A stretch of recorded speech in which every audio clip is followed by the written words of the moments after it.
Right, question 10. Question 10 is about compound interest. Now, we could use the formula from topic 1.9, compound interest, to do all the calculations on this. However, there is a function, there is an app on the calculator that makes this so simple, and that's what we're going to use today. So what we want to do first of all is open up the apps, which is this purple button in the middle. And you'll have a list. I only have two, so we're looking for finance. Find the finance app, press enter. And then we want TVM solver. Okay, so we've got all these different things to put in here. And what we're going to do is write down some things onto the page. Now, we need this for both A and B, so let's just write them down twice now. So we're going to start with capital N, which stands for the total number of payments that we're making over the term of the deposit or loan. I% is the interest rate. PV is the present value. This is the value of the investment at the beginning. PMT is the payment, but we're not really dealing with that, so we're just going to leave that blank and not bother writing it down.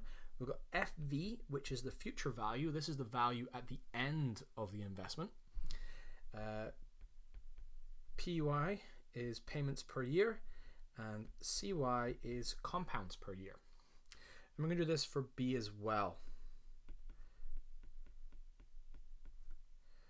Equals present value. Let's just make that percentage sign a little nicer.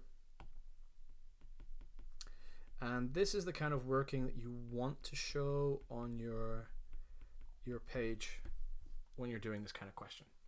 So let's go through. So he invests 5,000 euros. Okay, so invest. So present value, that's how much we're investing. So we normally put this in as a negative because that's just how this method works. It goes in as a negative here. If we were using the actual compound interest formula, we would put it in as a positive value. So it's a nominal annual interest rate of 4.5%. So we write our 4.5% here. Well, how many? And it's compounded monthly, so that's 12. And usually we just put payments as 12 as well. Now, it's for 7 years and 12 compounds a year, so that's 7 times 12. So all we have to do now is plug this information into the calculator. So we do 7 times 12, enter. The interest rate is 4.5, press enter. The present value, as we said, was negative 5,000. We leave the payment. We're going to come back to the future value in a second, and the payments per year and the compounds per year, we just keep them the same. So we scroll back up and highlight future value as I have done here. And all we have to do to get the answer is press alpha and then enter.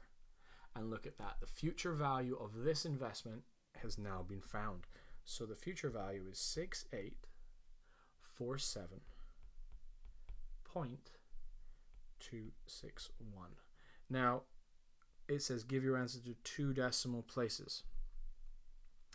And so that gives us an answer of, and it's in euros, so 6847.26 euros. Done. That's the first part. So let's fill in the next one.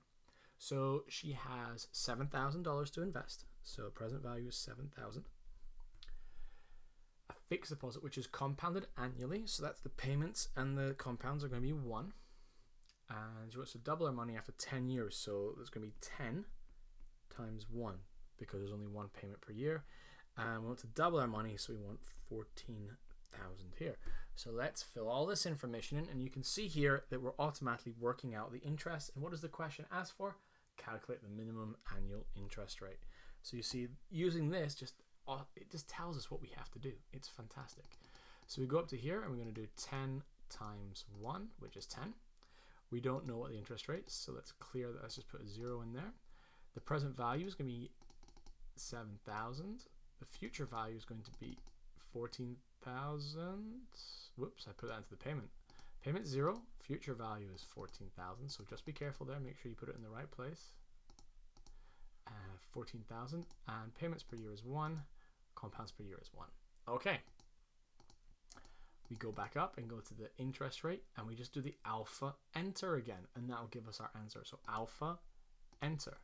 And this gives us an interest rate of 7.17734 0.6254%.